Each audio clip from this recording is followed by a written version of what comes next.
Hi friends, welcome back to my channel. ఇప్పుడు video వచ్చేసి నేను ఆనియన్స్ పొట్టు తీసి చిన్న చిన్న ముక్కలుగా కట్ చేస్తున్నామండి. నెక్స్ట్ వచ్చేసి చిన్నులపాయలు కూడా తీసి పెట్టుకున్నాము. నెక్స్ట్ వచ్చేసి అల్లం కూడా చిన్న చిన్న ముక్కలుగా కట్ చేసుకుంటున్నాము. ఇవి వచ్చేసి గ్రైండ్ చేసి పెట్టుకుంటున్నామండి పేస్ట్. ఇది వచ్చేసి చికెను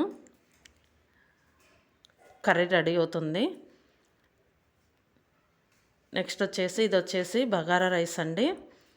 ఇది కూడా రెడీ అవుతుంది. కొంచెం ఇవి వేగిన తర్వాత వాటర్ వేసుకున్నాము. ఏం రెడీ చేసాము అనేది చివరిలో చూడండి మీరే. ఇది వచ్చేసి రాగి సంకటి, చికెన్ పులుసు, biryani, onions, raita. Thank you for watching. ఈ వీడియో కనుక మీకు నచ్చితే లైక్ చేయండి, షేర్ చేయండి, సబ్స్క్రైబ్ చేయండి. Thank you.